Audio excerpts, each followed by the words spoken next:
മലപ്പുറം ജില്ലയിലെ പെരിന്തൽമണ്ണ താലൂക്കിലെ പൊന്യാകുർശിയിൽ സ്വദേശികളും വിദേശികളുമായ 40ഓളം വിദ്യാർത്ഥികൾ ഉസ്താദ് മുസ്തഫ അഷ്റഫിയുടെയും ഉസ്താദ് അഷ്റഫ് ഫൈസിയുടെയും നേതൃത്വത്തിൽ മതപഠനം നടത്തുന്ന ഉന്നതമായ ദർസാണ് അൽ അഖ്സ. ആദർശ പ്രചരണ രംഗത്ത് പ്രഭാഷണങ്ങൾ, മാസികകൾ, ലഘുലേഖകൾ തുടങ്ങി ഒട്ടനവധി പ്രവർത്തനങ്ങൾ കാഴ്ചവെക്കാൻ ഇതിനകം അൽ അഖ്സക്ക് സാധിച്ചിട്ടുണ്ട്. അഖ്സയുടെ മീഡിയ രംഗത്തെ പ്രഥമ കാൽവെപ്പാണ് ജിന്ന് ബാധയേറ്റ മുജാഹിദുകൾ. തൗഹീദിന്റെ പേരിൽ രൂപം കൊണ്ട മുജാഹിദ് പ്രസ്ഥാനം 8 പതിറ്റാണ്ട് പിന്നിട്ടപ്പോഴേക്കും ജിന്നിന്റെയും ഷെയ്ത്താന്റെയും തൗഹീദിന്റെയും പേരിൽ പരസ്പരം കലഹിക്കുന്നതിന്റെ ദൃശ്യാവിഷ്കാരമാണ് കൈരളിക്ക് മുന്നിൽ ഞങ്ങൾ സവിനയം സമർപ്പിക്കുന്നത്. ബിസ്മില്ലാഹിർ റഹ്മാനിർ റഹീം. سبحان الذي أسرى بعبده ليلا من المسجد الحرام إلى المسجد الأقصى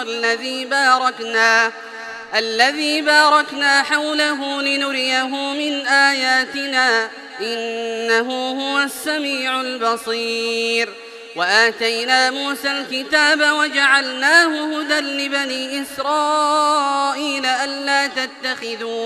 ألا تتخذوا من دوني وكيلا ذرية من حملنا مع نوح إنه كان عبدا شكورا. وقضينا إلى بني إسرائيل في الكتاب لتفسدن في الأرض مرتين ولتعلن علوا. والصلاة والسلام على رسول الله وعلى آله وصحبه أجمعين.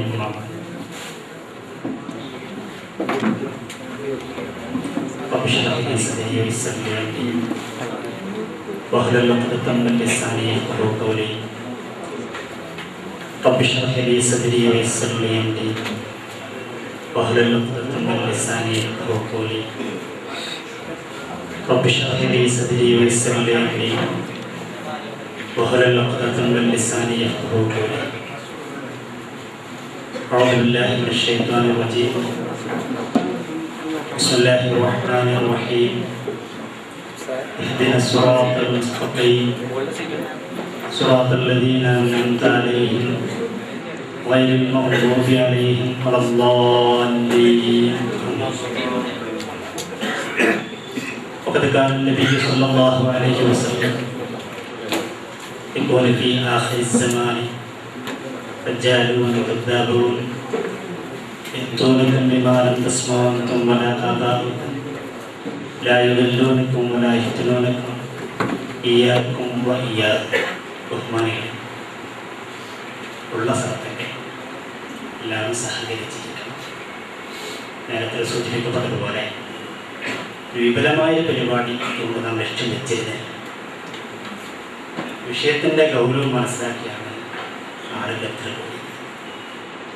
കാരണം ഇക്കാലം നമ്മൾ കേൾക്കാത്തൊരു വിഷയം മുജാഹിദുകൾക്ക് ജിന്ന് ബാധ.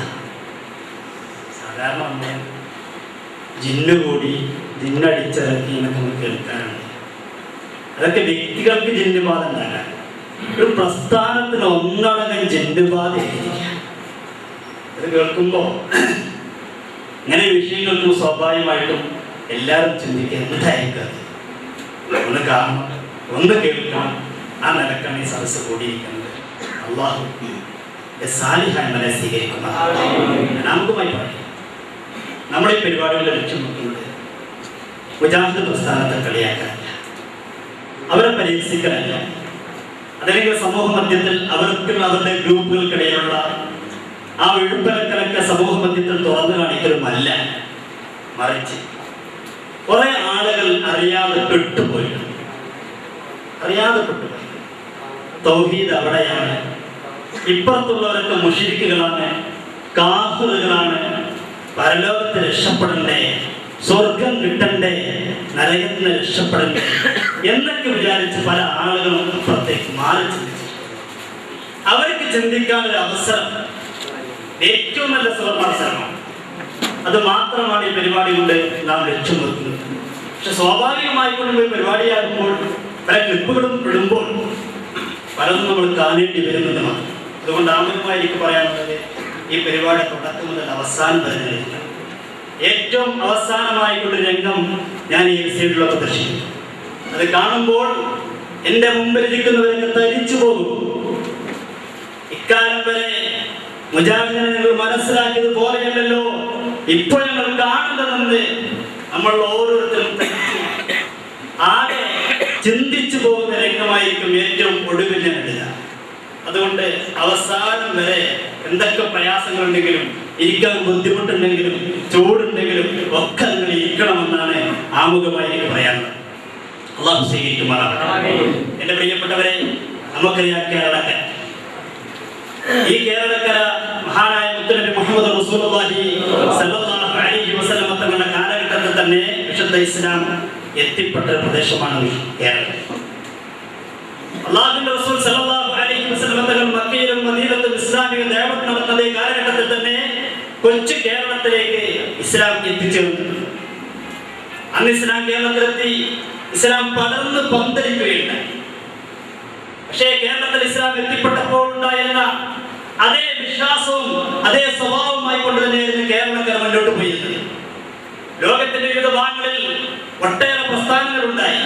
ഖവാരിജിയാക്കളുണ്ടായി, മുഅ്തസിലത്തുണ്ടായി, ശംസിയത്തുണ്ടായി, ഖമരിയത്തുണ്ടായി, മുർജിയത്തുണ്ടായി തുടങ്ങി ഒട്ടേറെ പ്രസ്ഥാനങ്ങൾ ലോകത്തിന്റെ വിവിധ ഭാഗങ്ങളിൽ ഉണ്ടായി.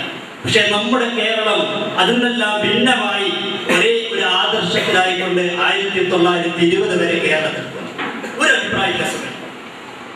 എങ്ങനെയാണോ ഇസ്ലാം കേരളത്തിലേക്ക് എത്തിയെങ്കിൽ അതേ രീതിയിൽ യാതൊരു അഭിപ്രായ വ്യത്യാസമില്ലാതെ 1920 വരെ മുന്നോട്ട്. അങ്ങനെ ഐക്യത്തോടുകൂടെ, സ്നേഹത്തോടുകൂടെ, ഒരേ ആദർശത്തോടുകൂടെ ജീവിക്കുന്ന മുസ്ലിങ്ങൾക്കിടയിൽ നിങ്ങൾ ഇക്കാലം വരെ ചെയ്യുന്നതൊന്നും ശരിയല്ല. നിങ്ങളുടെ വിശ്വാസം യഥാർത്ഥ വിശ്വാസമല്ല. നിങ്ങൾ മുവഹ്ഹിദുകളല്ല, ഏകദൈവ വിശ്വാസികളല്ല. നിങ്ങളൊക്കെ മുശ്രിക്കുകളാണ്, കാഫിറുകളാണ് എന്ന് പറഞ്ഞുകൊണ്ടാണ് 1920 ശേഷം എന്റെ പ്രിയപ്പെട്ടവരെ മുജാഹിദ് പ്രസ്ഥാനം കേരളത്തിൽ ജന്മമെടുക്കുന്നത്. അതിന്റെ വിശദീകരണത്തിലേക്ക് ഞാൻ കടക്കാൻ ആഗ്രഹിക്കുന്നു. കേരളത്തിലേക്ക് അവർ വരുന്നത് അങ്ങനെയാണ്. കേരളീയ മുസ്ലിമീങ്ങൾ ആചരിച്ചു പോരുന്ന ആചാരങ്ങൾ അനാചാരങ്ങളാണ്. കേരളീയ മുസ്ലിമീങ്ങളുടെ വിശ്വാസങ്ങളൊക്കെ ശിർക്കിന്റെയും കുഫറിന്റെയും വിശ്വാസമാണെന്ന് പറഞ്ഞുകൊണ്ടാണ് കേരളക്കരയിലേക്ക് മുജാഹിദ് പ്രസ്ഥാനം വരുന്നത്. അവർ വന്നിട്ട് എന്ത് നേട്ടമുണ്ടായിരുന്നു ചിന്തിക്കുക. എന്ത് നേട്ടമുണ്ടായി? പാവപ്പെട്ട മുസ്ലിമീങ്ങൾക്കിടയിൽ ഈ ശിർക്ക് പറഞ്ഞ്, ഈ തൗഹീദിന്റെ പേര് പറഞ്ഞ് നരകത്തിൽ കടക്കും കേട്ടോ, സ്വർഗത്തിൽ കടക്കണമെങ്കിൽ ഞങ്ങളുടെ പാളയത്തിലേക്ക് വരണമെന്ന് പറഞ്ഞുകൊണ്ട് പാവപ്പെട്ട മുസ്ലിമീങ്ങളുടെ ഇടയിലേക്ക് ഇറങ്ങിച്ചെന്ന് അവരുടെ പൂർവിതാക്കന്മാരൊക്കെ തള്ളിക്കളഞ്ഞ് എന്റെ പ്രിയപ്പെട്ടവരെ ഉള്ള മുസ്ലിം മഹല്ലുകളൊക്കെ ഭിന്നിപ്പിച്ചു എന്നല്ലാതെ മുജാഹിദ് പ്രസ്ഥാനത്തിന് കൊണ്ട് എന്ത് നേട്ടം ഇവിടെ ഉണ്ടായി? നമ്മൾ ചിന്തിക്കുക. അങ്ങനെ തൗഹീദിന്റെ പേര് പറഞ്ഞു വന്ന മുജാഹിദ് പ്രസ്ഥാനം അള്ളാഹുവിന്റെ അചഞ്ചലമായ കലാം നമ്മൾ തന്നെ വലിയൊരു ആഘോഷമായിട്ട് കാണുന്നില്ല. മുജാഹിദ് പ്രസ്ഥാനം നെടുക്കപ്പെടുകയാണ്. ഐക്യത്തിന്റെ പേരിൽ ഉടലെടുത്ത മുജാഹിദ് പ്രസ്ഥാനം, ഐക്യ സംഘത്തിന്റെ പേരിൽ വന്നുകൊണ്ട് കേരളത്തിൽ വന്ന മുജാഹിദ് പ്രസ്ഥാനം രണ്ടായി പിളരുകയാണ്. ദൗർഭാഗ്യമായി പിളർന്നു. പക്ഷെ അവർ പറയുന്ന വലിയ അനുഗ്രഹമായി ഐഷാദിന്റെയും കാണിക്കാം. അതിന്റെ ഫോട്ടോ സൈറ്റ് ഞാൻ ഇവിടെ കാണിക്കാം. ദൗർഭാഗ്യമായ പിളർപ്പുണ്ടായപ്പോഴാണ് നമ്മൾ ഇതൊക്കെ മനസ്സിലാക്കിയത്. ആ സമയത്ത് ദൗർഭാഗ്യമായ പിളർപ്പുണ്ടായപ്പോൾ മുജാഹിദ് പ്രസ്ഥാനത്തിന്റെ നേതാവ് മാധ്യമത്തിലൂടെ അദ്ദേഹം ഒരു ലേഖനം എഴുതുകയുണ്ടായി. അദ്ദേഹം പറഞ്ഞു, 8 പതിറ്റാണ്ട് പിന്നിട്ട മുജാഹിദ് പ്രസ്ഥാനം, 80 കൊല്ലം പിന്നിട്ട മുജാഹിദ് പ്രസ്ഥാനം എന്തുകൊണ്ട് നടുക്കപ്പെടുന്നു എന്ന് നിഷ്പക്ഷമതികൾ ചിന്തിച്ചേക്കാം, സാധുക്കൾ ആലോചിച്ചേക്കാം. അദ്ദേഹം പറയുന്നു, അതിന്റെ മുഖ്യമായ കാരണം ഇവർക്കൊന്നും യഥാർത്ഥത്തിൽ തൗഹീദ് മനസ്സിലായില്ല എന്നുള്ളതാണ്. മുജാഹിദിന്റെ നേതാക്കന്മാർക്ക് തൗഹീദ് മനസ്സിലാക്കാത്തത് കൊണ്ടാണ് മുജാഹിദ് രണ്ടായി പിളർന്നതെന്ന് മുജാഹിദിന്റെ നേതാവായ ഡോക്ടർ ഇ.കെ. അഹമ്മദ് കുട്ടി അദ്ദേഹം മാധ്യമത്തിൽ എഴുതുകയുണ്ടായി. നിങ്ങൾ ചിന്തിക്കും, തൗഹീദിന്റെ പേരിൽ ഉടലെടുത്ത മുജാഹിദ് പ്രസ്ഥാനം പിളരുമ്പോൾ അവർക്ക് തൗഹീദ് മനസ്സിലായില്ല. എന്നിട്ട് ഇപ്പോൾ അവിടെ എത്തി. നിങ്ങൾ ചിന്തിക്കുക, പഴയ കാലത്ത് മുജാഹിദുകൾ വരുന്ന സമയത്ത് നമുക്കറിയാം, എന്റെ പ്രിയപ്പെട്ടവരെ, അവരുടെ പ്രചരിപ്പിച്ചിരുന്നെന്താ, നമ്മളൊക്കെ മുശ്രിക്കുകളാണ്, നമ്മളൊക്കെ കാഫിറുകളാണ് എന്ന് പറയാൻ വേണ്ടി അവർ കണ്ടെത്തിയ മാർഗം എന്തായിരുന്നു നമ്മൾ ചിന്തിക്കണം. അവർ കണ്ടെത്തിയിരുന്ന മാർഗം എന്താ?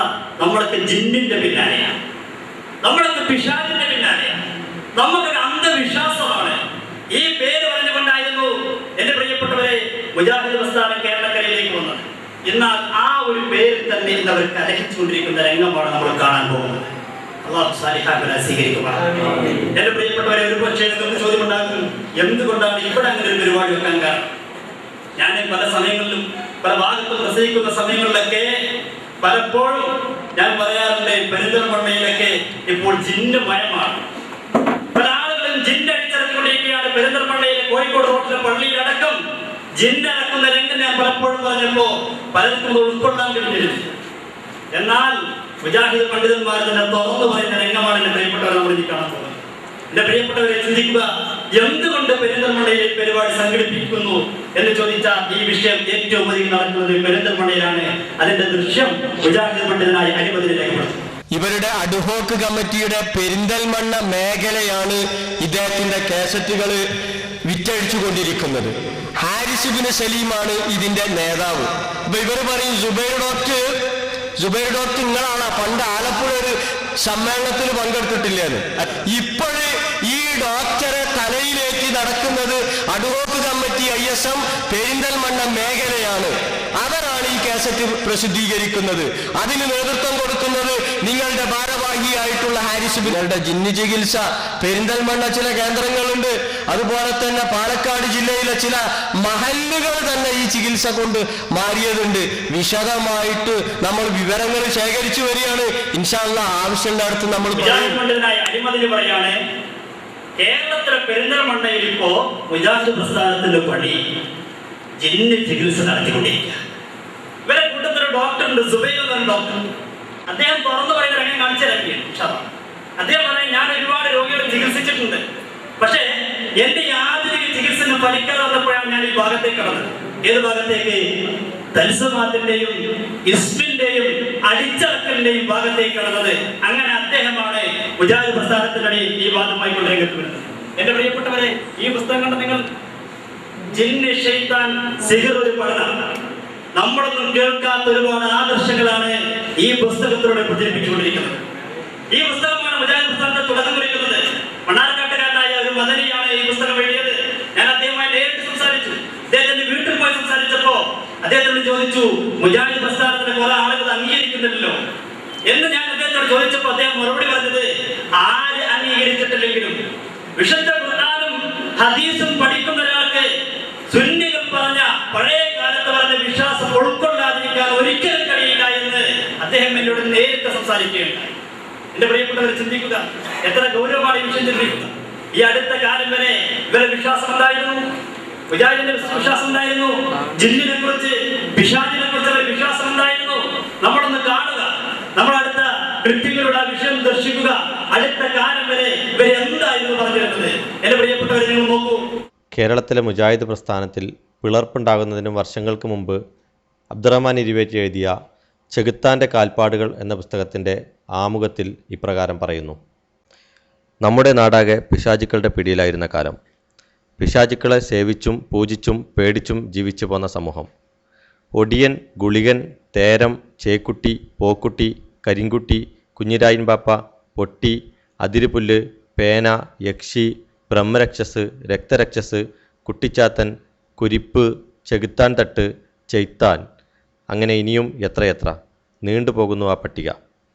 നൂല്, ചരട്, ഏലസ്, ഐക്കല്ല്, മന്ത്രം, മാരണം, പിഞ്ഞാണമെഴുത്ത്, ഉഴിച്ചിൽ, ഹോമം, എഴുതിക്കുഴിച്ചിടൽ, കെട്ടിത്തൂക്കൽ, ഒട്ടിച്ചു വെക്കൽ, വെള്ളത്തിലൊഴുക്കൽ, സിഹിർ, എതിർ സിഹിർ, പാമ്പിനയക്കൽ, അങ്ങനെ ഇനിയും എത്രയോ നീണ്ടുപോകുന്നു. രോഗമുണ്ടാക്കാനും ചികിത്സക്കും അത്തരം ക്ഷുദ്രമാർഗങ്ങൾ ഉപയോഗിച്ചിരുന്ന കാലം. കൂരിരുൾ മുറ്റിയതും ഭീതിതവുമായ മനസ്സുകൾ, ക്ഷുദ്രങ്ങളും രക്ഷകളും തകിടുകളും പേറി ക്ഷീണിച്ച ശരീരങ്ങൾ.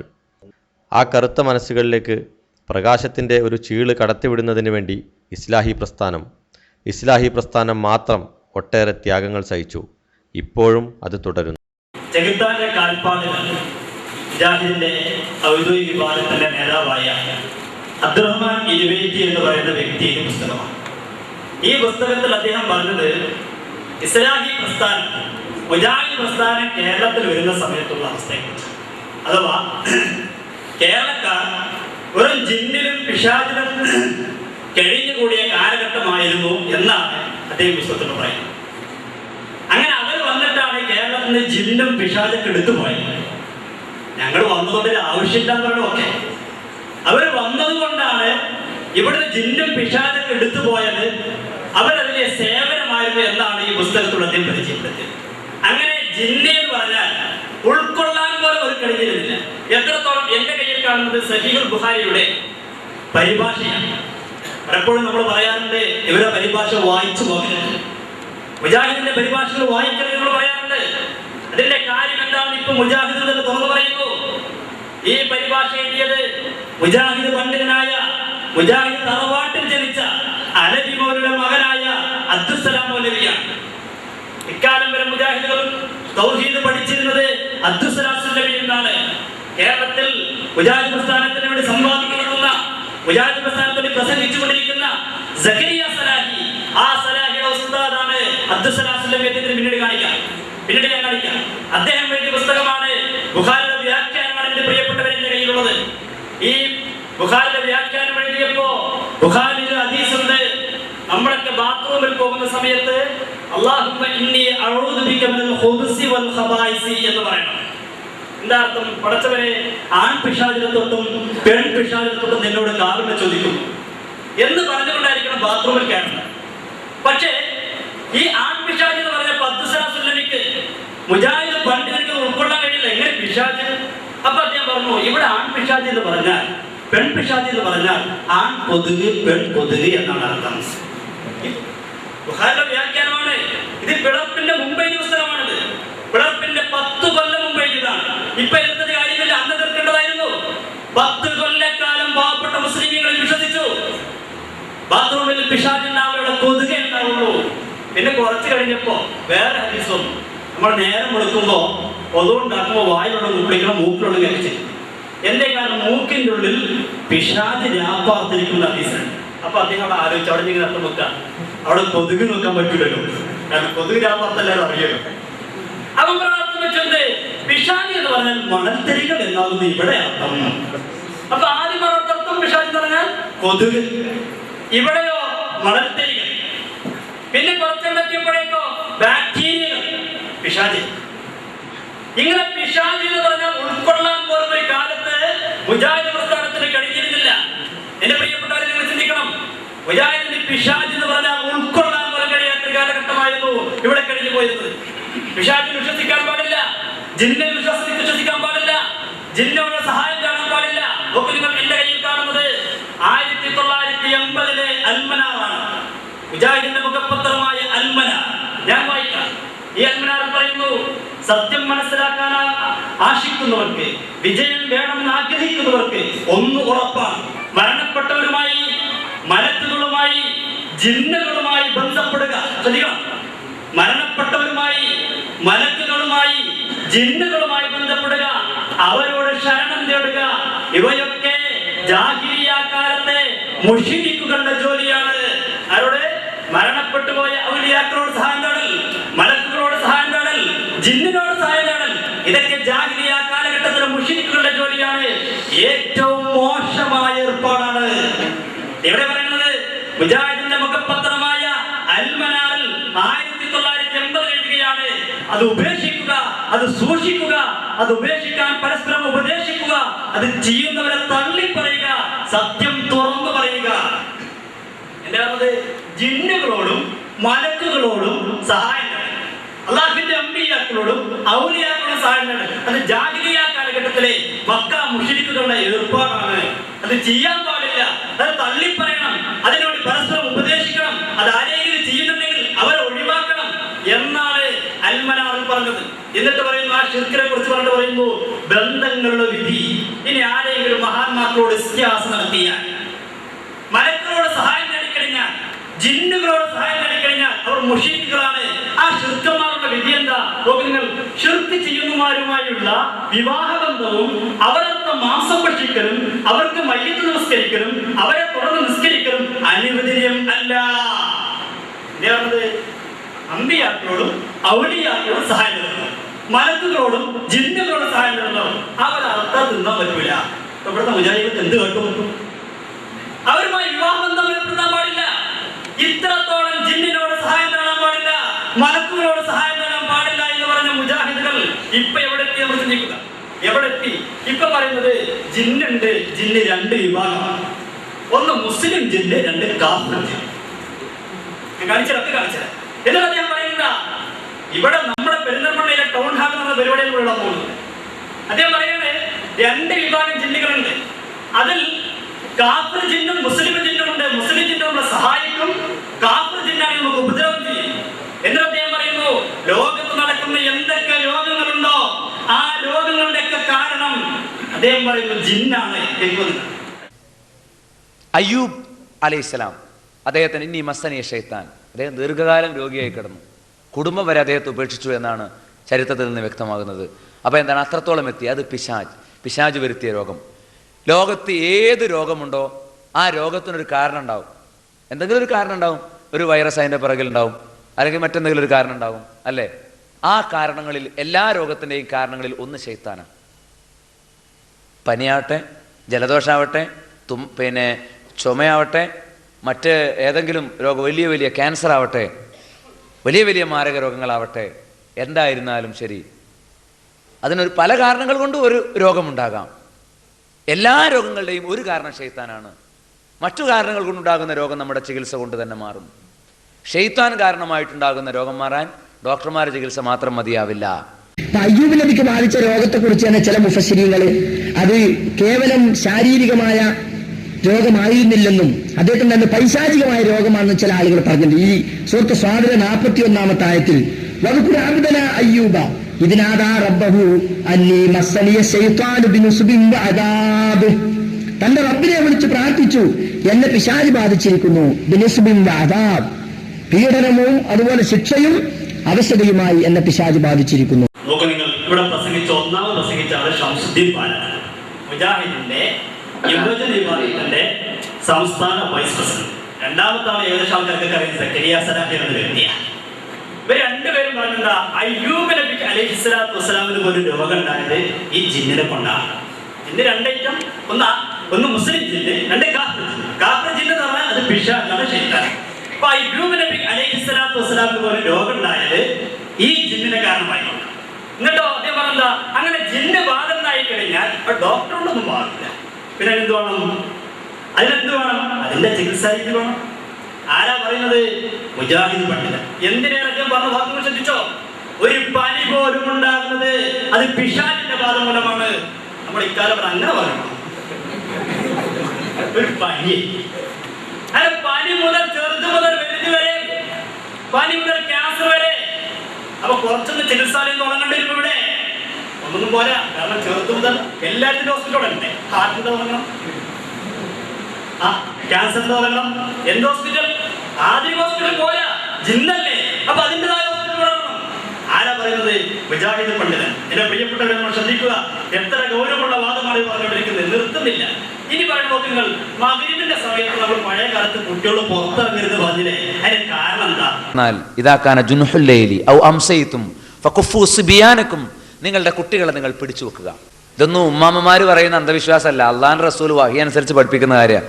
ബുഖാരിയിലും മുസ്ലിമിലും വന്ന ഹദീസ് ഞങ്ങൾ കേൾപ്പിക്കണത്. ഇതിനെ പുച്ഛത്തോട് കൂടി തള്ളുന്ന ആൾക്കാരുണ്ട്. സന്ധ്യ ആയാലും ഒന്ന് വാതിലടക്കണം. പകൽ തുറന്നിടുന്ന മാതിരി സന്ധ്യാസമയത്ത് വാതിൽ തുറന്നിടരുത്. 2 കുട്ടികളെ ഒറ്റയ്ക്ക് പുറത്തേക്ക് വിടരുത്. വൈകുന്നേരം ഷെയ്ത്താന്റെ വിളയാട്ടുണ്ടാവും.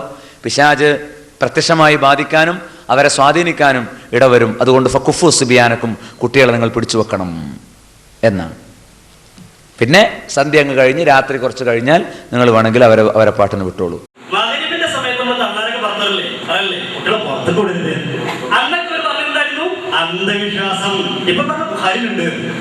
അപ്പൊ ഈ ബുഖാരി എന്താ? ഇത്രയും കാലം ബുഖാരി എവിടെയായിരുന്നു? ഈ ബുഖാരി? സഹീഹുൽ ബുഖാരി തിരിച്ച് സുന്നികൾ പറയുമ്പോ അന്ധവിശ്വാസം എന്ന് പറഞ്ഞ മുജാഹിദിന്റെ സംസ്ഥാന നേതാവാണ് ഇപ്പൊ പറയുന്നത്. അന്ധവിശ്വാസമല്ല, നമ്മൾ അംഗീകരിക്കണം. അവിടെ നിൽക്കുന്നില്ല. ഇനിയോ നിങ്ങൾ ശ്രദ്ധിക്കണോ, ഇനി നമ്മുടെ ഈ നാട്ടിൽ ഒരു ഹാരിസ് സലീം ഉണ്ടല്ലോ, ഇവിടെ മുജാഹിദിന്റെ തൗഹീദ് പറയാൻ നടക്കുന്ന ആള്, അദ്ദേഹത്തിന്റെ ഒരു അനുഭവം കൂടി ഇതിലുണ്ട്. ശ്രദ്ധിക്കണം എന്നാണ് ഇവിടെ നബി പറഞ്ഞത്. മഗ്‌രിബായ കുട്ടികളെ പുറത്തേക്ക് വിടരുതെന്ന്. ചെറിയ കുട്ടികളെ മഗ്‌രിബായ പുറത്തു കൂടാൻ പറ്റില്ല. പഴയ കാലത്തൊക്കെ മഗ്‌രിബാകുമ്പോക്കിന് മഗ്‌രിബായത് കണ്ടില്ല, വേഗം കയറിക്കാണെ അകത്തേക്ക് എന്ന് പറയും. ഇപ്പോൾ അറിയില്ല എന്താ മഗ്‌രിബായ പ്രശ്നം. ഡേറ്റൊക്കെ അല്ലേ പിശാചുക്കൾ ഷെയ്ത്താൻ പുറത്തിറങ്ങുന്ന സമയമാണതെന്നാണ്. ഷെയ്ത്താൻ പുറത്തിറങ്ങുന്ന സമയമാണ്. ആ സമയത്ത് നിങ്ങൾ പുറത്തേക്ക് വിടരുതെന്നാണ്. ഇപ്പോൾ കഴിഞ്ഞ ദിവസം ഒരു കുട്ടിക്ക് വളരെ വലിയ മാനസിക അസ്വസ്ഥത പ്രകടിപ്പിച്ചപ്പോൾ വെറുതെ ആ കുട്ടിനമ്മമാരോട് ഞാൻ അങ്ങനെ ചോദിച്ചു, എപ്പോഴേത് തുടങ്ങിയതെന്ന് ചോദിച്ചു. ആ സ്ത്രീ പറഞ്ഞ മറുപടി എന്താ വെച്ചാൽ, ഞങ്ങളൊക്കെ മഗ്‌രിബിക്ക് വാങ്ങി കൊടുത്ത് ഒതുണ്ടാക്കി നിസ്കരിക്കാൻ വേണ്ടി നിൽക്കുമ്പോണ്ട് ഇവന് വല്ലാത്ത ഉള്ളാക്കിട്ട് അങ്ങനെയല്ല നമ്മൾ നാട്ടിൽ പറയാം തൊള്ളട്ട് ഒച്ചിട്ടിട്ട് ഇങ്ങനെ വരുന്നുണ്ട്. ആ ഒച്ചിട്ട് വന്ന അന്ന് മുതൽ ഇന്ന് വരെ ഓന് സുഖമല്ല. ഞങ്ങൾ ഓനെ കൊണ്ടുപോകാത്ത സ്ഥലമല്ല എന്നാണ്. ഞാൻ അതുകൊണ്ടാണ് വന്നതെന്ന് ഞാൻ പറയില്ല. ആരിഫ് സലീം ഇപ്പോൾ പറഞ്ഞത് അദ്ദേഹത്തിൻ്റെ അടുക്കൽ ഒരു സ്ത്രീ വന്നു, കുട്ടിക്ക് ഇങ്ങനെ ഒരു അസുഖം ഉണ്ടായി, കൊണ്ടാത്ത സ്ഥലമില്ല. അതിന് കാരണം മുമ്പ് കണ്ടെത്തിയെന്താ നിങ്ങൾ കേട്ടല്ലോ, മകരിന്റെ സമയത്ത് പുറത്തിറങ്ങിയപ്പോൾ പിശാച് കൂടിയതാണ്, അഥവാ കാഫിറായ ജിന്ന് കൂടിയതാണ്. അദ്ദേഹം നിർത്തുന്നില്ല. അദ്ദേഹം പറയുന്നു ഈ ജിന്നുകൾക്ക് ഗൈബ് കൂടി അറിയും. ഇത്രയും കാലം മുജാഹിദ് പറഞ്ഞല്ല, ലാ യഅലമുൽ ഗൈബ ഇല്ലല്ലാഹ്, മറഞ്ഞ കാര്യം അദൃശ്യമായ കാര്യം അല്ലാഹു മാത്രമേ അറിയുള്ളൂ എന്ന് പറഞ്ഞ മുജാഹിദ് ഇവിടുത്തെ നേതാവായ ആരിഫ് സലീം പറയുന്നത്. ഇപ്പം അടുത്ത് വിവാഹം കഴിഞ്ഞ് 2 ആൾക്കാർ തമ്മിൽ പ്രശ്നം ഉണ്ടായപ്പോൾ ഓരോ കാര്യത്തിൽ സംസാരിച്ചപ്പോൾ നമ്മൾ വേർത്തോരോട് ചോദിച്ചു, നിങ്ങൾ ആരെത്തേലും പോയിനോന്ന് ചോദിച്ച്. ഞങ്ങൾ അങ്ങനത്തെ വിശ്വാസക്കാരെന്നല്ല, പക്ഷെ ഇവിടെ ഉമ്മാൻ്റെ ഉമ്മ ഉണ്ട് വല്യമ്മ, ഒരു പഴയ ആൾക്കാരല്ലേ, ഒരു പോയിന്നു എന്നാണ്. എന്തേ പോയിട്ട് പറഞ്ഞു എന്നാണ്. ചെന്നപ്പോഴേക്കും തന്നെ പറഞ്ഞു, നിങ്ങൾ അവളെ പേരുണ്ടല്ലോ, ഓളെ കാര്യത്തിനല്ലേ നിങ്ങൾ വന്നത്, അത് നേരാകാൻ ബുദ്ധിമുട്ടാണ്. ആ ഇളയച്ചകളാണ് തന്നെയാണ് എൻ്റെ എല്ലാ പ്രശ്നവും, ഇളയച്ചകളാണ്, ഓലാണ് എൻ്റെ എല്ലാ പ്രശ്നവും. ഓലത് അങ്ങോട്ട് ഒഴിവാക്കി കിട്ടിയിട്ട് ഒരു സമാധാനമാവുള്ളൂ. ഓല അതിന് വേണ്ടിയിട്ട് എല്ലാ പണിയെടുക്കും. ഇതാ കുട്ടികളെ പേരിങ്ങനെ പറയണേ ഇയാൾ, ഏത് അവിടെയുള്ള ഇളയച്ചയുടെ പേരിങ്ങനെ പറയാണ്. അപ്പോൾ പറയുമ്പോൾ എന്താ പോലും വിചാരിക്കുക, വിശ്വസിക്കാതെക്കാൻ പറ്റുമോ? എങ്ങനെയാണ് പോയി നടക്കണത്? നമ്മോട് പറഞ്ഞാൽ നമ്മൾ എന്താ പറയുക, അതെന്താ അന്ധവിശ്വാസം? ഒരിക്കലും ഉണ്ടാവില്ല. അല്ലെങ്കിൽ ഒരു അയലോക്കത്ത് ആരെങ്കിലും ഫോൺ ചെയ്ത് പറഞ്ഞിട്ടുണ്ടാവും, അല്ലാതെ എങ്ങനെ ഇപ്പോൾ ഇത് പറയാൻ കഴിയുള്ളൂ എന്നാണ്. മറിഞ്ഞ കാര്യം അള്ളാഹ്ക്കേ അറിയുള്ളൂ നമ്മൾ വിശ്വസിക്കും അല്ലേ? വിവരം കിട്ടിയാലേ അവർക്ക് പറയാൻ പറ്റുള്ളൂ, അല്ലെങ്കിൽ പറയാൻ പറ്റില്ല. വിവരം അറിയിച്ചു കൊടുക്കുന്ന ആരാണ്? ഈ ജിന്നുകളാണെന്നാണ്. എന്താ പാരിസ്ഥിതി പറഞ്ഞത്?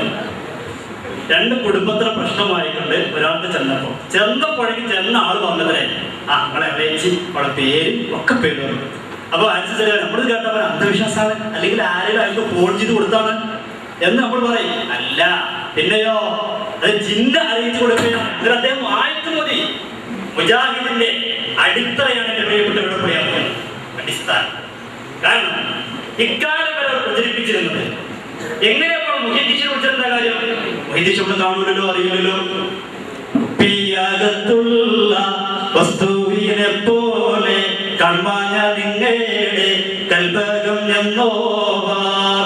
ഓ, അത് കുറച്ച് ഓവർ. കുപ്പിയകത്തുള്ള വസ്തുവിനെ പോലെ നിങ്ങളുടെ കൽബകത്തുള്ള ഞാൻ പറയാം എന്ന് മുഹീദ്ദീന് പറഞ്ഞപ്പോ അത് അള്ളാഹുവിന്റെ സിഫത്തിൽ പങ്കു ചേർക്കലാണ്, അവർ മുശ്രിക്കുകളാണ് എന്ന് പറഞ്ഞ മുജാഹിദുകളാണ് ഇപ്പൊ പറയുന്നത് ജിന്ന് പറഞ്ഞു കൊടുക്കും. ജിന്നെന്താ അല്ലേ? ജിന്ന് അല്ലയാണോ? നിങ്ങൾ ചിന്തിക്കുക, തൗഹീദിന്റെ അടിത്തറയാണ് ചെയ്യപ്പെടുന്നത്. അതുകൊണ്ട് തന്നെ മുജാഹിദിന്റെ മറുപക്ഷത്തിന്റെ നേതാവായ മൗലവി അബ്ദുസ്സലാം സല്ലമി അദ്ദേഹം പറയുന്നത് കാണുക, തൗഹീദിൽ ഏറ്റവും പ്രധാനപ്പെട്ട എന്താണെന്നറിയാം നിങ്ങൾ? മറഞ്ഞ കാര്യം പഠിച്ചവന് മാത്രമേ അറിയുള്ളൂ. അല്ലാഹ് പറഞ്ഞു, ഖുൽനാ യഅലമു മൻ ഫിസ് സമാവാതി വൽ അർളി അൽ ഗൈബ ഇല്ലല്ലാഹ് വമാ യശ്ഉറൂന അയ്യാന യുബഅസൂൻ. സൂറത്ത് നഹ്ൽ 65. അല്ലാഹ് പറയാ, ആകാശത്തുള്ളവരാവട്ടെ, മലക്ക് വെട്ടി ജിന്ന് വെട്ട് ഒക്കെ പെട്ട്, മുസ്ലിം ജിന്ന് വെട്ടോട്ടെ, അല്ലാഹ് ഭൂമിയിലുള്ളവരാവട്ടെ, നബിമാര് വെട്ട്, തങ്ങന്മാര് വെട്ട്, ജ്യോത്സ്യന്മാര് വെട്ട്, സായിബാ വെട്ട്, അമ്മ വെട്ട്, സിദ്ധന്മാരെല്ലാം വെട്ട്, ആർക്കും മറഞ്ഞ കാര്യം അറിയില്ല ഇല്ലല്ലാഹ്, അല്ലാഹ്ക്കല്ലാതെ. മുജാഹിദിന്റെ സംസ്ഥാന നേതാവ് ജിന്നായാലും ശരി, മലക്കായാലും ശരി, തങ്ങന്മാരായാലും ശരി, ആരായാലും ശരി, മറഞ്ഞ കാര്യം അള്ളാഹ് മാത്രമേ അറിയുള്ളൂ. ഇതാണ് മുജാഹിദിന്റെ അടിസ്ഥാന തത്വം. അദ്ദേഹം ശ്രമിച്ചോ, തൗഹീദിന്റെ അടിസ്ഥാന തത്വമാണത്. എന്നാൽ ഈ പേരിൽ, ഈ ഗൈബ് മറ്റുള്ളവർക്ക് അറിയില്ല എന്നതിന്റെ പേരിൽ കേരളത്തിലെ മുസ്ലിങ്ങളെ മുശ്രിക്കാക്കി നടന്നവർ മുജാഹിദിന്റെ ഔദ്യോഗിക വിഭാഗം എന്ന് പറയുന്നു ജിന്നുകൾക്ക് മറഞ്ഞ കാര്യം അറിയാം, മലക്കുകൾക്ക് മറഞ്ഞ കാര്യം അറിയാം. അതുകൊണ്ട് തന്നെ ഇപ്പൊ അവർക്ക് ഇവിടുത്തെ ജിന്നുകളോട് സഹായം നേടാം. എന്റെ കയ്യിൽ കാണുന്ന ഏറ്റവും പുതിയ അൽ-ഇസ്ലാഹ്, ഏറ്റവും ഇതിന്റെ 42ാമത്തെ പേജിൽ തുറന്നു നോക്കുക. രാത്രിയുടെ ഇരുളിൽ തപ്പിത്തടഞ്ഞ് നീങ്ങുന്ന ഒരാൾ തന്റെ അടുത്ത് നിന്ന് ശബ്ദം കേൾക്കുന്നു, ആളെ കാണുന്നില്ല. തന്റെ മുമ്പിലുള്ള ഈ ശബ്ദത്തിന്റെ ഉടമ ജിന്നായിരിക്കാം.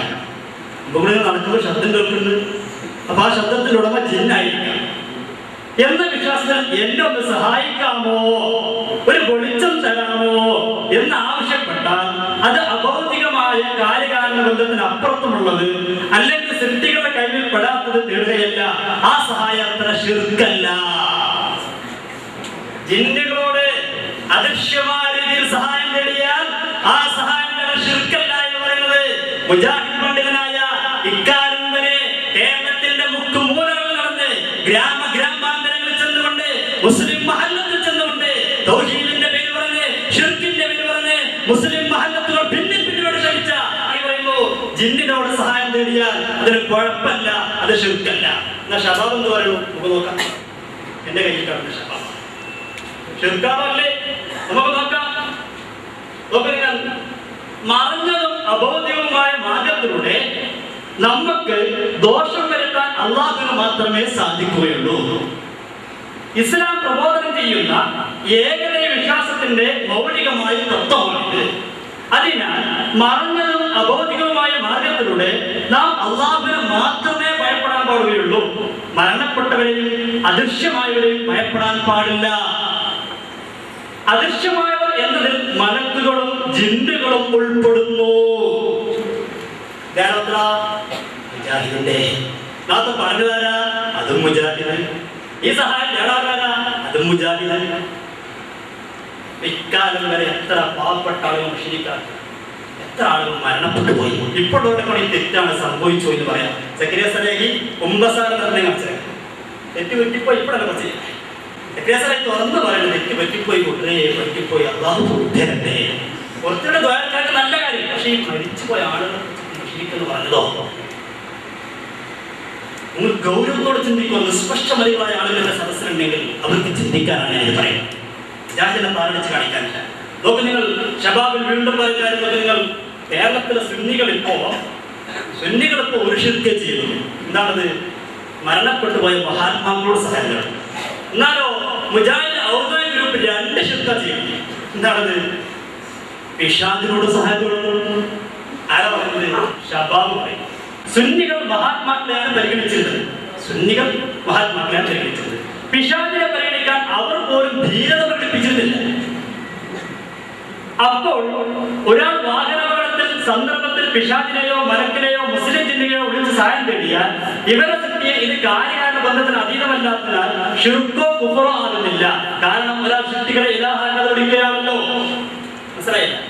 ജിന്നുകളെയോ മലക്കുകളെയോ വിളിച്ച് സഹായം തേടിയാൽ മുജാഹിദിന്റെ ഔദ്യോഗിക ഗ്രൂപ്പിന്റെ നിർവചനം പ്രകാരം ശിർക്കാകുന്നില്ല. പക്ഷെ അത് ശിർക്ക് തന്നെയാണ്. 2 ശിർക്കാണ് ഇവിടെ വരുന്നത്. പിന്നീട് വിശദീകരിക്കുന്നത് ഷബാബ് പറയും. എവിടെ എത്തിച്ചോ നിങ്ങൾ ചിന്തിക്കുക. ഇക്കാലം വരെ നമ്മളൊക്കെ കാഫർ എന്നാണ് പറഞ്ഞത്. സങ്കടമുണ്ടെന്നത് നോക്കൂ. നിങ്ങൾ എന്റെ കയ്യിൽ കാണുന്നത് ഈ അടുത്ത് മരണപ്പെട്ടു പോയ ജനാബ് ഉമർ പോലെ കത്തെഴുതിയ കത്തിന്റെ കോപ്പിയാണ്. കേരളത്തിലെ പ്രമുഖനായ പണ്ഡിതൻ നമ്മളക്കാതിരിക്കുന്ന ബഹുവന്യനായ അദ്ദേഹത്തിന്റെ കവടത്തെ സന്തോഷത്തിലാക്കി കൊടുക്കട്ടെ. ഒരു തെറ്റ് പോലും ചെയ്തിട്ടില്ല. അദ്ദേഹത്തിനെ കണ്ടവരേക്കല്ല. മുഖത്തേക്ക് നോക്കിയാൽ ഈമാനിന്റെ പ്രകാശം കാണാൻ കഴിയും. മുഖത്ത് നിസ്കാരത്തിന്റെ തയമ്പുകൾ കാണാൻ കഴിയും. അങ്ങനത്തെ അസംസ്ലിയാർ മരണത്തിനോട് മല്ലിട്ടുകൊണ്ടിരിക്കുമ്പോ മുജാഹിദിന്റെ അന്നത്തെ പ്രസിഡന്റ് ആയിരുന്ന ജനാബിക്ക് ഉമർ പറയുകയാണ്, അസംസ്ലിയാരികൾ മുസ്ലിമാണ് എങ്കിൽ തസ്ലം താങ്കൾ രക്ഷപ്പെടും. മുസ്ലിമായിട്ടില്ലെങ്കിൽ താങ്കളോട് പിൻപറ്റിയുടെ കുറ്റമൊക്കെ താങ്കൾ വഹിക്കേണ്ടി വരും. ഇത് അസംസ്ലിയെ കുറിച്ച് മാത്രമല്ല, സമസ്തക്കാരെ കുറിച്ച് മൊത്തം സൽസബിയിൽ പറഞ്ഞത് സമസ്തക്കാർ 50 വിഷയങ്ങളിൽ മക്ക മുശ്രിക്കുകളെ പോലെയാണ്. സമസ്തക്കാർ ആരെ കുറിച്ചാണ് പറയുന്നത്? അന്ന് കണ്ണിയത്ത് ഉസ്താദ് നബ്ബറല്ലാഹു ബർക്കത ജീവിച്ചിരിക്കുന്ന സമയം, ശൈഖുനാ ശംസുൽ ഉലമ അബൂബക്കർ മുസ്ലിയാർ ജീവിച്ചിരിക്കുന്ന സമയം, ഒരു കറാഹത്ത് പോലും ചെയ്യാത്ത പണ്ഡിതനായിരുന്നു കണ്ണിയത്ത് ഉസ്താദ്. എല്ലാവർക്കും അറിയാമല്ലോ. ആ കണ്ണിയത്ത് ഉസ്താദുള്ള മഹാനായ ശൈഖുനാ ശംസുൽ ഉലമയുള്ള കെ അസറത്തുള്ള തുടങ്ങിയ സൂഫി വൈദ്യന്മാരുള്ള ആ സമസ്തയുടെ 40 ആലിമീങ്ങളെ ചൂണ്ടിക്കാണിച്ചിട്ട് പറഞ്ഞു, ഇവർ മക്കയിലെ അബൂജഹലിനെ പോലെയാണ്, ഉത്ബത്തിനെ പോലെയാണ്, ശൈബത്തിനെ പോലെയാണ്. 50 വിഷയങ്ങളിൽ ചില വിഷയങ്ങളിൽ മക്കക്കാരേക്കാൾ കടുപ്പമുള്ളവരാണ്. അബൂജഹൽ അംഗീകരിച്ചാൽ പോലും അബൂബക്കർ മുസ്ലിയാർ അംഗീകരിക്കൂല. ഉത്ബത്തിനെ അംഗീകരിച്ചാൽ പോലും കണ്ണിയത്തിന് അംഗീകരിക്കൂല. ശൈബത്തിന് അംഗീകരിച്ചാൽ പോലും ശിഹാബ് തങ്ങൾ അംഗീകരിക്കില്ല. എവിടെയാണ് പറയുന്നത്? മുജാഹിദിന്റെ പത്രമായി സൽസബിയിൽ പറഞ്ഞു. എന്താ അതിനൊക്കെ കാരണം? നിങ്ങൾ നോക്കുക. എന്താണ് ഇതിനൊക്കെ കാരണം? ഇതിന് കാരണം മറ്റൊന്നുമല്ല, നമ്മളൊക്കെ അള്ളാഹുവിന്റെ അമ്പിയാക്കളോട് സഹായം തേടുന്നു, ഔലിയാക്കളോട് സഹായം തേടുന്നു. ഇതിന് പറയുന്നത് നിങ്ങൾ ചുരുക്കത്തിൽ മുഹിദ്ദീഷയെ രക്ഷിക്കണയിൽ വടിച്ചു തേടുന്നതിൽ കുഫറിന്റെ കാരണങ്ങൾ 4 ഉണ്ട്. 1 വട്ടം തേടിയാൽ 4 വട്ടം കാഫറാണ്. മുഹിദ്ദീൻ ഒരു പ്രാവശ്യം വിളിച്ചാൽ 4 പ്രാവശ്യം കാക്കുക. അപ്പൊ കുത്തുബിയത്ത് എത്ര വിളിക്കും? 1000 വട്ടം. അപ്പൊ 1000 × 4 4000 വട്ടം കാക്കുക. പള്ളിക്കഥ മൂല്യത കുത്തുബിയത്ത് കഴിഞ്ഞ് പുറത്തേക്ക് ഇറങ്ങുമ്പോൾ 4000 വട്ടം കാക്കുക. ഇത്രത്തോളം കേരള മുസ്ലിമീങ്ങളെ മുശ്രിക്കാക്കി കാഫറാക്കി മാത്രമല്ല, കേരള മുസ്ലിമീങ്ങളെ വിശ്വാസം ശരിയില്ലാത്തത് കൊണ്ട് അങ്ങനെ വിശ്വാസമുള്ളവരെ കൊല്ലണമെന്നവരെ അൽമനാർ എഴുതുകയുണ്ടായി. എന്റെ കയ്യിൽ കാണുന്ന അൽമനാർ. എന്റെ ദുഷ്പക്ഷമതികളുണ്ടെങ്കിൽ ഇതൊക്കെ ചിന്തിക്കാനാണ് ഞാൻ പറയുന്നത്. അവരെ കുറ്റപ്പെടുത്താനല്ല, മുജാഹിദിനെ പ്രകോപിപ്പിക്കാനല്ല, ദേഷ്യപ്പെടുത്താനല്ല, ചിന്തിക്കാൻ വേണ്ടി ഞാൻ പറയുകയാണ്.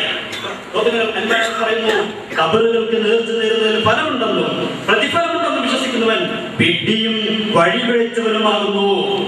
എന്നിട്ട് അതുമൂലം ഖബറിലേക്ക് നേർച്ച നേരുന്നത് മൂലം ആവശ്യങ്ങൾ നിറവേറ്റപ്പെടുമെങ്കിൽ അൽമനാർ പറയുന്നു, അങ്ങനെ ആയുസ്സിനെ സംരക്ഷിക്കുമെന്നും അതുവഴി സുഖസൗകര്യങ്ങൾ തുറക്കുമെന്നും വിശ്വസിക്കുന്നവൻ അവിശ്വാസിയും മുശ്രിക്കുമാകുന്നു. അവനെ കൊല്ലൽ നിർബന്ധമാണ്. അവനെ കൊല്ലൽ നിർബന്ധമാണ് എന്ന് പറഞ്ഞ മുജാഹിദീങ്ങൾ ഇപ്പൊ പരസ്പരം കൊല്ലണമെന്ന് പറയാം. നോക്കി നിങ്ങൾ, സുല്ലമി അബ്ദുസ്സലാം സുല്ലമി ഇവരുടെ കൂട്ടത്തിലെ തൗഹീദിന് വേണ്ടി വളരെ കഷ്ടപ്പെട്ട വ്യക്തി. സംഭവം ഏത് ഗ്രൂപ്പാവട്ടെ, എന്ത് മുജാഹിദാവട്ടെ, നോക്കി നിങ്ങൾ തൗഹീദിന് വേണ്ടിയിട്ട് ഒരു പുസ്തകം തന്നെ പുസ്തകത്തിന്റെ കട്ടി നോക്കുന്നത്. ഇതൊക്കെയാണ് സക്രിയ സലാഹി വായിച്ചു പഠിച്ചത്. അദ്ദേഹം പറയുന്നത് സുല്ലമിയുടെ ഏറ്റവും വലിയ അടുത്ത ശിഷ്യനാണ് സക്രിയ സലാഹി. അദ്ദേഹമാണല്ലോ ഇപ്പോൾ ഏറ്റവും വലിയ തൗഹീദ് സൃഷ്ടി. അദ്ദേഹം ഈ പുസ്തകം പഠിച്ചിട്ടാണ് തൗഹീദ് പറയാൻ തുടങ്ങിയത്. ആ സുല്ലം ഇന്ന് കരഞ്ഞുകൊണ്ട് ഷബാബ് പറയുകയാണ്, ഖുത്ബയിൽ വരെ എന്നെ കൊല്ലണം എന്ന് പറഞ്ഞു. ഖുത്ബയിൽ ഇപ്പൊ എങ്ങനെ പുസ്തകം മലയാളത്തിലായാലും ഈ സുല്ലമിയാണ് പണ്ട് പുസ്തകം മലയാളത്തിൽ പാടും, മലയാളത്തിലാവണം, അറബിയിൽ പറ്റാത്ത പുസ്തകം എഴുതിയത്. ഇയാൾ അടുത്ത കാലത്ത് വേറെ പുസ്തകം എഴുതി, എന്നെ കുറിച്ച് ഖുത്ബയിൽ നായ എന്ന് പറഞ്ഞു. അല്ല സുല്ലമി, അറബിയിലാണ് ഈ വിഷമം ഉണ്ടാകുമായിരുന്നോ? നായ വന്നതിനായിട്ട് സമുദായം മനസ്സിലാകുന്നോണ്ട് മലയാളത്തിലായതുകൊണ്ടല്ലേ. നിങ്ങൾ ചിന്തിപ്പോ എവിടെ എത്തിപ്പെട്ടു? മുജാഹിദ് പ്രസ്ഥാനത്തിന്റെ എവിടെ എത്തിപ്പെട്ടു? ഷിർക്കിലേക്ക് ഇവിടെ എത്തിപ്പെട്ടിരിക്കുകയാണ്. അള്ളാഹു നമ്മെ കാത്തിരക്ഷിക്കുമാറാകട്ടെ. എന്റെ പ്രിയപ്പെട്ട മുജാഹിദ് സുഹൃത്തുക്കൾ ആരെങ്കിലും എന്റെ ശബ്ദം കേൾക്കുന്നുണ്ടെങ്കിൽ ശ്രദ്ധിക്കണമെന്നാണ് പറയുന്നത്. മാത്രമല്ല, നമ്മുടെ ഇക്കാലം വരെ മുശ്രിക്കാക്കാൻ അവർ പറഞ്ഞത് ഇസ്തിഹാസക്ക് ഒരു തെളിവില്ല. ഇസ്തിഹാസക്ക് ഒരു തെളിവില്ലെന്ന് പറഞ്ഞ മുജാഹിദ് സുഹൃത്തുക്കൾ ഇപ്പൊ ഷബാബിൽ പറയുന്നു, ഇസ്തിഹാസിന്റെ ഹദീസൊക്കെ സഹീഹാണെന്ന് പണ്ഡിതന്മാർ അംഗീകരിച്ചിട്ടുണ്ട്. ഇസ്തിഹാസിയുടെ ഹദീസിനെ പല പ്രഗത്ഭരായ പണ്ഡിതന്മാർ സഹിയാക്കുന്നു. ഇസ്തിഹാസിന്റെ ഹദീസിനെ പല പ്രഗത്ഭരായ പണ്ഡിതന്മാർ സഹിയാക്കുന്നു. എന്നാൽ ഇവയെല്ലാം ദുർബലമാണെന്ന് സർവ്വ മുജാഹിദ് പണ്ഡിതന്മാരും പറയുന്നു. വേദാന്തം ഷബാബ് എന്റെ കയ്യിലുള്ള ഷബാബാണ്. ഇക്കാലം വരെ ഇസ്തിഹാസക്ക് തെളിവില്ല, ഖുർആനിലില്ല, ഹദീസിലില്ല. ഹദീസിൽ വല്ലതുമുണ്ടെങ്കിൽ അത് ദുർബലമാണ്, ലൈഫാണ് എന്ന് പറഞ്ഞ മുജാഹിദിന്റെ യുവജന വിഭാഗത്തിന്റെ ഷബാബ് വാരിക പറയുന്നു, ഹദീസുകളൊക്കെ സഹീഹാണ്, പക്ഷെ നമ്മൾ ദുർബലമാക്കി. നിങ്ങൾ ചിന്തിക്കുക പ്രിയപ്പെട്ടവരെ, ഈ ശബ്ദം കേൾക്കുന്ന മുജാഹിദുകൾ ആരെങ്കിലും ഉണ്ടെങ്കിൽ, അതല്ല പിന്നീട് ഒരിക്കലെങ്കിലും ഈ സീഡി ഇറങ്ങിയാണെങ്കിൽ കേൾക്കുന്നവരുണ്ടെങ്കിൽ വിനയത്തോടെ ഞാൻ പറയുന്നത് നിങ്ങൾ ചിന്തിക്കുക. സുവർണാവസരമാണ്, മാറാൻ പറ്റുന്ന അവസരമാണ്. നിങ്ങൾ ചിന്തിക്കണം. മറഞ്ഞ വഴിയിലൂടെ ഒരാൾക്കും സഹായിക്കാൻ കഴിയില്ലെന്നാണ് സക്കരിയ സലാഹി പ്രസംഗിച്ചത്. അങ്ങനെ പ്രസംഗിച്ചു. ഇപ്പൊ മാറ്റി പറഞ്ഞപ്പോ നമ്മുടെ ബഹുമാന്യനായ ഹമീദ് ഫൈസി അമ്പലക്കട ദീർഘായുസ്സ് നൽകുമാറാവട്ടെ, അദ്ദേഹം കഴിഞ്ഞ സംവിധാനത്തിൽ ചോദ്യം ചോദിച്ചു.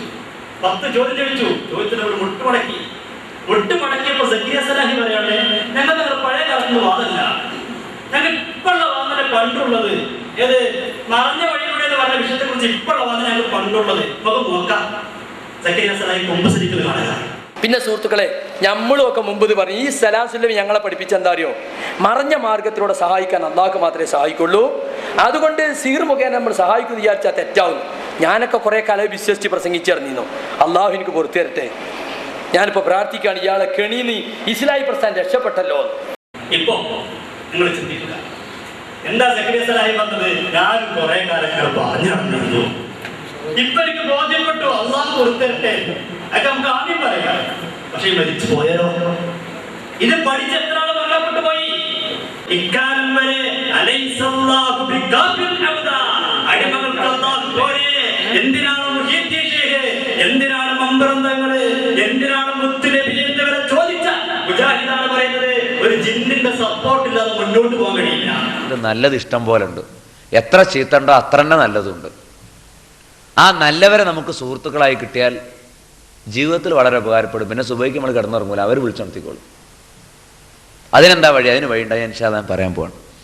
അപ്പോൾ നമ്മൾ സൂക്ഷിക്കേണ്ട കാര്യം, എപ്പോഴും നമുക്ക് ഒരു നല്ല ജിന്നിൻ്റെ സപ്പോർട്ട് വേണം. മനസ്സിലായില്ലേ?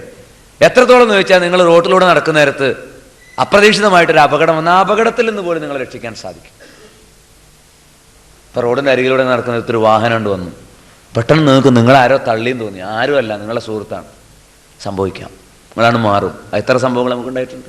വാഹനത്തിൽ യാത്ര ചെയ്യുമ്പം ഞാനെങ്ങനെ ഒഴിഞ്ഞ്, നമ്മൾ വിചാരിക്കും ഞാനെങ്ങനെ അത്ഭുതകരമായി രക്ഷപ്പെട്ടു, ഒട്ടും ഞാൻ അവിടുന്ന് വണ്ടി ഒന്നും ശ്രദ്ധിച്ചില്ല, പക്ഷെ ഞാൻ ഒഴിഞ്ഞാണ്ട് പോയി എന്ന് നമ്മൾ വണ്ടി ഓടിക്കുമ്പോൾ പലരും പറയാറുണ്ട്. അതിൻ്റെ പിറകിൽ നമ്മളെ സഹായിക്കാൻ അപ്പോൾ ജിന്നു വർഗത്തിൽ സഹായികൾ ഉണ്ടാവും. അതെല്ലാവർക്കും ഉണ്ടായിക്കൊള്ളുന്നില്ല.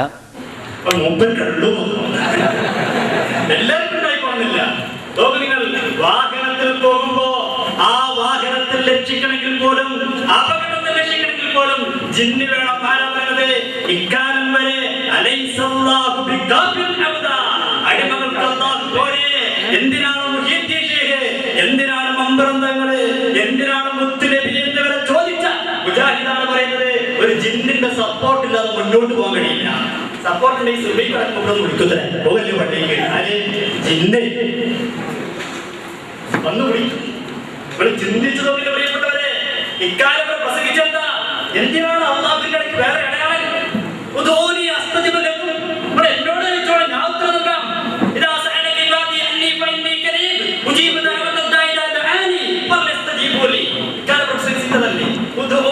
എന്നോട് ചോദിച്ചോളി, അസ്തജിബലക്കും ഞാൻ നിങ്ങൾക്ക് ഉത്തരം നൽകാം. എന്റെ അടിമ എന്നെ കുറിച്ച് ചോദിച്ചാൽ നിങ്ങൾ പറഞ്ഞു കൊടുക്കണം, ഞാൻ അടുത്തുണ്ട്. പിന്നെ എന്തിനാ അതിനടുത്ത് മുഹിദ്ദീനെ കൊണ്ടുപോകുന്നത്? എന്തിനാ മമ്പറകളെ കൊണ്ടുപോകുന്നത്? എന്തിനാണ് മുഹമ്മദ് നബിയെ കൊണ്ടുപോകുന്നത് എന്ന് ചോദിച്ച മുജാഹിദുകൾ ഇപ്പൊ പറയുന്നത്, ഒരു ജിന്നില്ലാതെ മുന്നോട്ട് പോകാൻ കഴിയില്ല. എന്റെ അടുക്കലുണ്ട് അടുത്ത കാലത്ത് കോട്ടക്കൽ വെച്ചുകൊണ്ട് അനീഫ് കായ്ക്കൊടി പ്രസംഗിച്ചത്. അനീഫ് കായ്ക്കൊടി കോട്ടക്കൽ വെച്ചുകൊണ്ട് പറയാണ്, നമുക്കൊരു അപകടം ഉണ്ടാക്കണമെങ്കിൽ അല്ലാഹു അല്ലാതെ ആരെ കൊണ്ടേ രക്ഷിക്കാന്? ജിന്ന് രക്ഷിക്കോ, മലക്കൾ രക്ഷിക്കോ, മുഹിദ്ദീൻ രക്ഷിക്കോ എന്നൊക്കെ ചോദിച്ചുള്ള ഗീർവാണ പ്രസംഗങ്ങൾ. അതൊക്കെ പാടിടാൻ സമയമില്ലാത്തതുകൊണ്ട് ആ വാർത്ത കിടക്കുന്നത്. എന്റെ പ്രിയപ്പെട്ടവർ ചിന്തിക്കുക, ഇയ്യാക നഅ്ബുദു വ ഇയ്യാക നസ്തഈൻ ഇതല്ലേ എപ്പോഴും ഓതുന്നത്. ഇയ്യാക നഅ്ബുദു, അല്ലാഹുവേ നിനക്ക് മാത്രമേ ഞങ്ങൾ ആരാധിക്കൂ. വ ഇയ്യാക നസ്തഈൻ, നിന്നോട് മാത്രമേ ഞങ്ങൾ സഹായം തേടുള്ളൂ. അതുകൊണ്ട് മുഹിദ്ദീൻ ശൈഖിനോട് സഹായം തേടാൻ പാടില്ല, മമ്പറന്നവരോട് സഹായം തേടാൻ പാടില്ല. അവർക്ക് അള്ളാഹു അല്ലാത്തവരാണ്, അള്ളാഹുവിനോട് മാത്രമല്ലേ നമ്മൾ സഹായം തേടുന്നത് എന്ന് പറഞ്ഞ മുജാഹിദുകൾ ഇപ്പൊ പറയുന്നത് ജിന്നുകളോട് സഹായം തേടാം. അപ്പൊ സംശയം ഉണ്ടാകും, ജിന്ന് എവിടെയെങ്കിലും ജിന്ന് ഇവിടെ ഹാജരാവോ? ആ ഹാജരാവും കേട്ടോ, ജിന്ന് ഹാജരാന്ന് പറഞ്ഞിട്ടോ. ഹാജരാവാൻ തന്നെ നമ്മുടെ ഉള്ളിൽ ശൈത്താനാണ്ട് വരും. എന്നിട്ട് നമ്മളല്ലാത്ത ഒരാളായിട്ട് നമ്മളാണ് മാറും. ചിലപ്പോൾ നമുക്ക് പരിചയമുള്ള ഏതൊരു വ്യക്തിയുടെ രൂപത്തിലായിരിക്കും, ചിലപ്പോൾ നമുക്ക് പരിചയം ഇല്ലാത്തൊരു വ്യക്തിയുടെ രൂപത്തിലായിരിക്കും, ചിലപ്പോൾ മരിച്ചുപോയ ആളുടെ രൂപത്തിലായിരിക്കും, ചിലപ്പോൾ ജീവിച്ചിരിപ്പുള്ള വിദേശത്തുള്ള ഒരാളുടെ രൂപത്തിലായിരിക്കും, ചിലപ്പോൾ വേറെ ഏതെങ്കിലും ഒരു പ്രത്യേകമായ ഹാവഭാവങ്ങളിലായിരിക്കും. അപ്പൊ ഇങ്ങനെ രണ്ട് തരത്തിൽ, ഒന്ന് നമ്മുടെ മനസ്സിൽ നിന്ന് നമ്മെ മറ്റൊരു വ്യക്തിത്വമാക്കി മാറ്റുക. അതിന് ഏറ്റവും നല്ല ഉദാഹരണമാണ് നടന്മാർ, നാടക നടന്മാർ, അഭിനയിക്കുന്ന ആൾക്കാർ. അഭിനയം ഹറാമാണ്. അഭിനയിക്കുന്ന ഫോട്ടോകൾ ഉണ്ടാവുന്നുണ്ട്.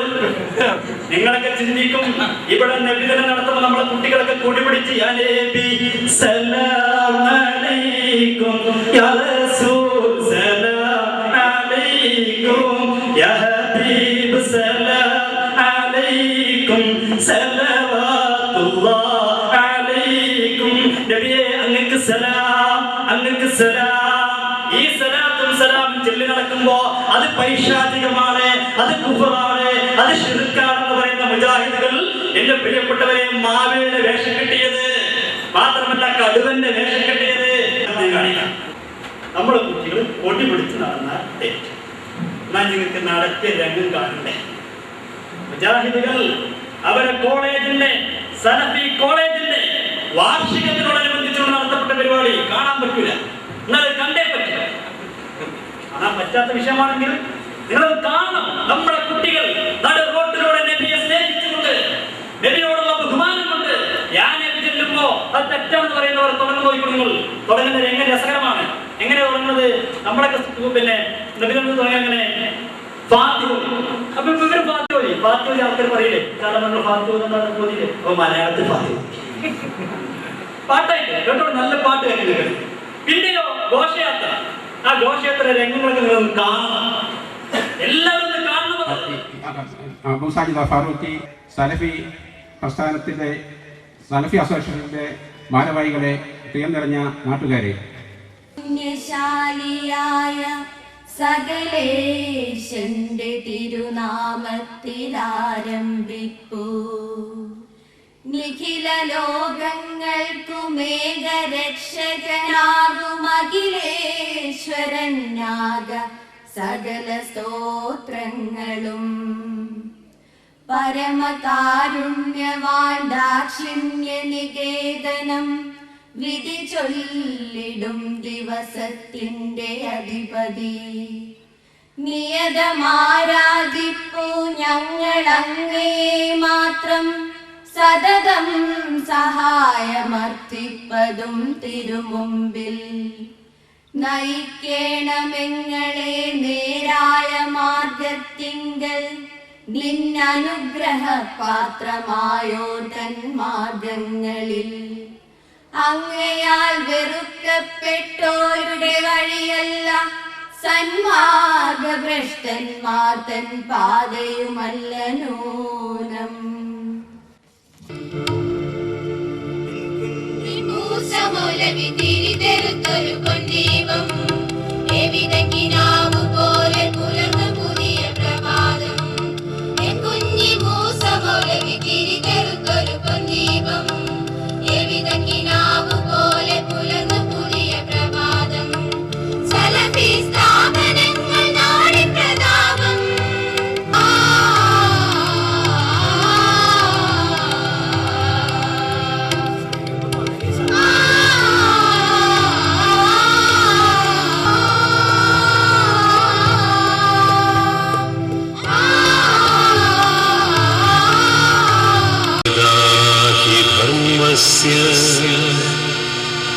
ग्लानिर्भवति भारत,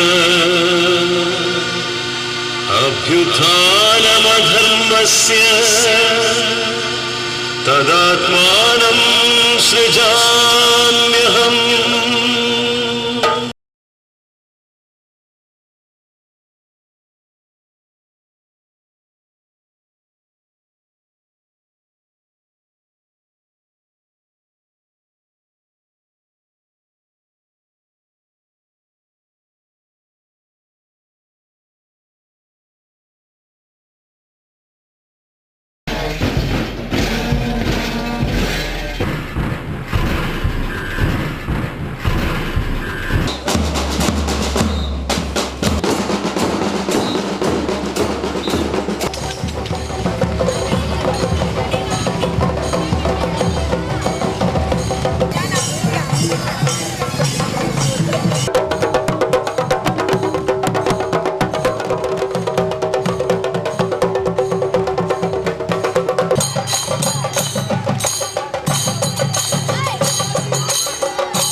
നമ്മളെ കുട്ടികൾ ഒരു കൊടി പിടിച്ച് യാനേബി ചെല്ലുമ്പോ നബിയോടുള്ള സ്നേഹത്തിന്റെ ഭാഗമായി സലാം ചൊല്ലിക്കൊണ്ട് പ്രകടനം നടത്തുമ്പോ അത് തെറ്റാണ്, ബിദ്അത്താണ്, ശിർക്കാണ്, കുഫറാണ്, പൈശാചികമാണ്.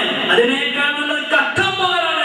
എന്ന് പറയുന്ന മുജാഹിദ് പ്രസ്ഥാനത്തിന്റെ ഒരു സ്ഥാപനത്തിന്റെ വാർഷിക